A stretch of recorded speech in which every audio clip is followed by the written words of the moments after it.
We will do this walk. Take us about 42 minutes to 1 hour, depending on the exercises we will do on the way. Then we will come to a top where you have the most magnificent view, the surrounding, and we will stay there for a while. When we're exploring sustainability, the creativity has to come from somewhere that is fresh, new, and completely appropriate to this time and this space for the relationship of the human species to nature. And so what better way than to re-bond with Mother Earth and then allow the creativity of how we respond to the crisis that we've all been talking about in that way. So just a little taste of that kind of process today. And if we can spend a little bit of time walking just a few feet apart so we don't talk, that would be great. Not that talking is bad, but just so that you can really let your senses open. And as we do walk, the flies will diminish. That will be nice. But as you walk, try to let your perceptions begin to settle back into themselves. And just instead of thinking, or even putting a lot of stress on feeling, emotions, put the stress on simply experiencing sight, sound, taste, smell, touch, balance, movement. And then emotions that are connected to the earth in some way that is in your direct experience, or thoughts that are directly connected in some way to your experience in nature, where you are, what you're doing.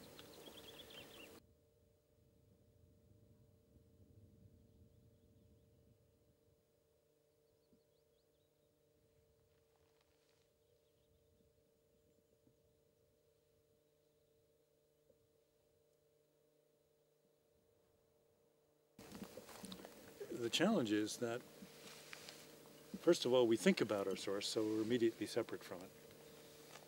You know, by thinking about one's essence, you immediately separate yourself from the wholeness of it. And so again, the principle of presence and surrender is very important there. You simply are present and let go. It's a gift. The present is a gift. So if we can simply be present and relaxed with our perceptions, for starters. One of the most powerful ways to connect with, or reconnect with nature, is to simply begin to become familiar once again with our perceptions, especially of the familiar ones of sight and sound and taste and touch and smell, but also with balance and movement, with the life force itself. Those are emotions that are completely connected to place, to source, and to now. There are two styles of standing meditation that are easy to learn. These come out of both Native American and Taoist Chinese traditions. One of them, this is the stance that comes out of the tradition of Tai Chi, which I'm sure you've all seen. You'll notice my heels are together and my toes are pointing out in this direction. And then that allows my legs to rise pretty straight, but the V-shaped shape of the feet gives stability to being able to stand there. And then if you kind of visualize a thread, I like to think of it as the thread-like lifting of the spirit into the sky. If you can visualize the thread of your spirit lifting into the sky, kind of holding you, as if your spirit is kind of holding you, just like as if the body were a puppet hanging on the end of the string of your spirit. And the belly is kind of full, and there's some of your awareness right here in this area around the navel and a little bit below, and inside. That's where actually most of the life force tends to reside in our body. In Japan it's called the hara, in China it's called the dantian. Then let the arms relax into their natural position. The shoulders get very loose and relaxed. Feel that thread-like lifting. Unlock the knees so they're not bent, but they're not locked and tight. They're just slightly unlocked with a kind of gentle openness. Again, a little bit of the awareness is in the navel area.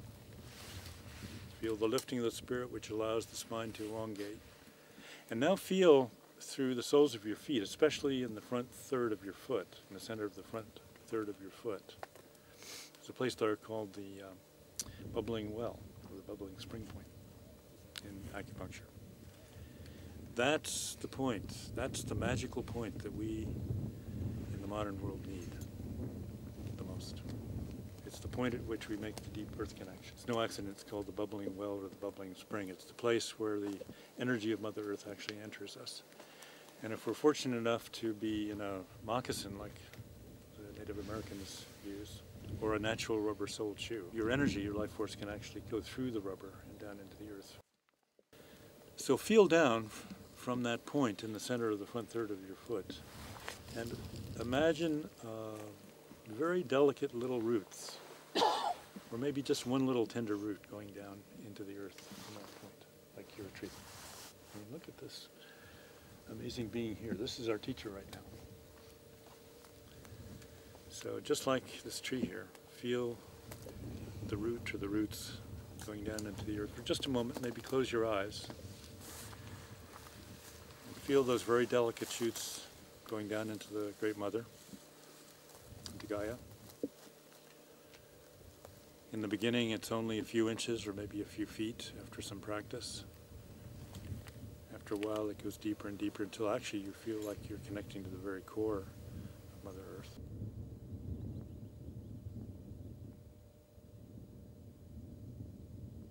In wildness is the preservation of the world. And of course, he wrote that back in the 1800s for all of us in the future. And I think that time is definitely now. And we have this wonderful taste of wildness here that I think can help us remember that primordial nature inside of each one of us. I think that's a good thing to remember. In a sense, that spark of what we in the Native American way call the Great Spirit is also the spark of wildness, because it's pure creativity. Because it's formless, it has no particular shape, and yet it contains all shapes. It has no particular design, but it's capable of all designs and holding all designs and creating all designs. It has no answers, and yet it's capable of helping the creation of all answers that arise into our thoughts and our emotions. It's nothing in itself, and yet it contains everything. Not only that, it's the very heart of how it's been done for as long back as we can trace the human experience. The process of going out alone into nature is the very heart of our most ancient spiritual traditions, and before any history, really. So you're tapping into something when you do that, and when we have our little mini solo time, you tap into something that your ancestors have been doing for generation after generation, way beyond 7 generations. And if we're going to come up with the ability to see out to the 7th generation and beyond, we need to go back into the essence, into the primordial level that, in a sense,